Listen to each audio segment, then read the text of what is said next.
Hello दोस्तों। ये story है एक लड़की की जिसका नाम निशा है और वो इस वक्त अपनी जिंदगी के एक बहुत नाजुक मोड़ से गुजर रही है क्योंकि कुछ दिन पहले ही उसका एक लड़के अभिषेक से ब्रेकअप हुआ है और अभिषेक के साथ उसका 2 साल की रिलेशनशिप थी।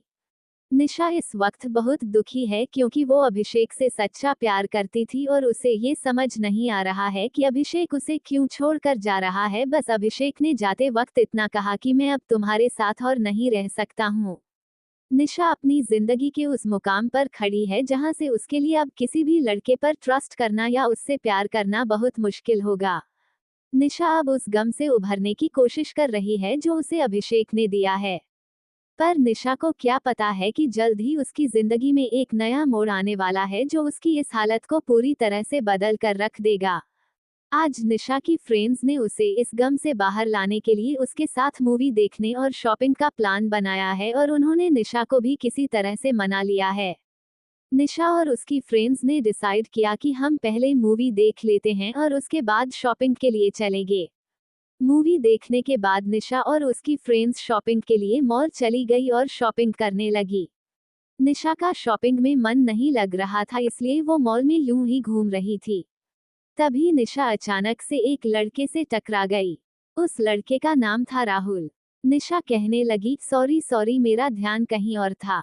राहुल की नजर जैसे ही निशा पर पड़ी, राहुल निशा को देखता ही रह गया जैसे उसका दिल उससे जोर जोर से धक धक करके बता रहा हो कि राहुल देख, ये वही लड़की है जिसे तू ढूंढ रहा है और आज वो तेरे सामने है। राहुल ने निशा से कहा, कोई बात नहीं, इट्स ओके, वैसे मेरा भी ध्यान नहीं था तो मैं भी सॉरी। निशा ने भी ओके कहा और वहां से चली गई। पर राहुल के दिल में तो निशा जैसे घर कर गई थी। दिन बीतते गए, राहुल को निशा से वन साइडेड लव हो गया था। राहुल का रात दिन निशा के बारे में सोचना, उसके उस सॉरी को याद करना और उसकी यादों में खोए रहना। पर निशा अभी भी उस ब्रेकअप के सदमे से बाहर आने की कोशिश कर रही है। आज वो दिन है जब राहुल और निशा की फिर मुलाकात होने वाली है। निशा अपनी कॉलेज जाने के लिए ऑटो का वेट कर रही है पर कोई ऑटो मिल नहीं रहा है। राहुल भी ऑफिस जाने के लिए घर से अपनी बाइक लेकर निकल चुका है। जब राहुल उस रोड पर पहुंचा जहां निशा ऑटो का वेट करते हुए खड़ी थी तब राहुल की नजर निशा पर पड़ी और उसके दिल की खुशी उसके चेहरे की मुस्कान से साफ साफ दिखाई देने लगी। राहुल ने अपनी बाइक निशा के पास ले जाकर रोकी और अपना हेलमेट उतार कर निशा से कहा, हाय। निशा ने कहा, आप कौन? राहुल ने कहा, अरे हम उस मॉल में मिले थे ना, उस दिन हम दोनों गलती से एक दूसरे से टकरा गए थे। निशा ने कहा, ओके, हम दोनों उस दिन गलती से टकरा गए थे पर मैंने आपको उसी दिन सॉरी भी तो बोल दिया था ना। राहुल ने कहा, हाँ, पर मैं आपके पास उसलिए नहीं आया हूँ। मैंने देखा कि आप ऑटो का वेट कर रही हैं तो मैं आपको लिफ्ट दे दूं। निशा ने कहा, नहीं नहीं, कोई बात नहीं, मैं मैनेज कर लूंगी, आप जाइए।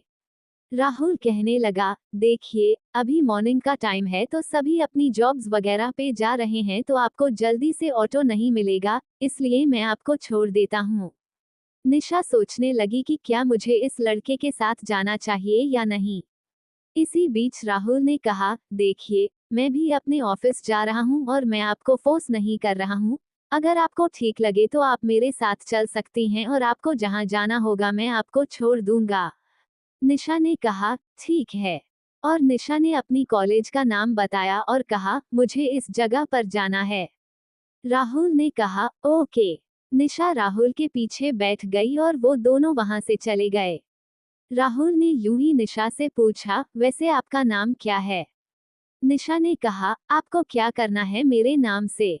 राहुल ने कहा, नहीं नहीं, मैं तो बस जनरली पूछ रहा था, अगर आप बताना चाहें तो। निशा ने कहा, मेरा नाम निशा है और आपका?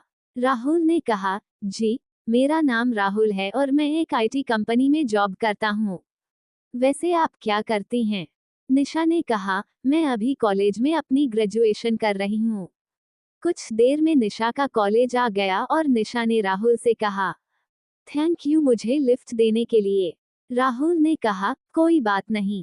फिर निशा अपने कॉलेज में चली गई और राहुल भी अपनी जॉब पर जाने के लिए वहां से निकल गया। पर राहुल को कहाँ चैन पड़ने वाला था, क्योंकि आज वो उस लड़की से दोबारा मिला था जिसको पहली बार देखते ही उससे प्यार हो गया था, और सिर्फ मिला ही नहीं बल्कि वो लड़की उसकी बाइक की पीछे वाली सीट पर भी बैठी थी। राहुल अपने ऑफिस के पूरे दिन निशा के साथ बिताए इन्हीं लम्हों को सोच सोच कर खुश होता रहा। राहुल के ऑफिस के कलीग्स और दोस्तों ने उससे पूछा, क्या बात है राहुल, आज बड़ा खुश लग रहा है यार। राहुल ने कहा, बस कुछ लम्हे ही ऐसे होते हैं यार जिन्हें सोचकर ही खुशी महसूस होती है। उसके दोस्तों ने कहा, वो लम्हे कौन से हैं यार, हमें भी बता। राहुल मुस्कुराते हुए कहा, अभी नहीं यार, वक्त आने पर बताऊंगा। Okay bye. राहुल ऑफिस से घर जाने के लिए निकल गया। जैसे ही वो एक रोड सर्कल के पास खड़े पानीपुरी की फेरी वाले के पास से गुजरा तो उसे निशा दिखी। निशा को देखते ही उसकी धड़कनें फिर तेज हो गईं और उसने बाइक को वहीं पर रोक दिया।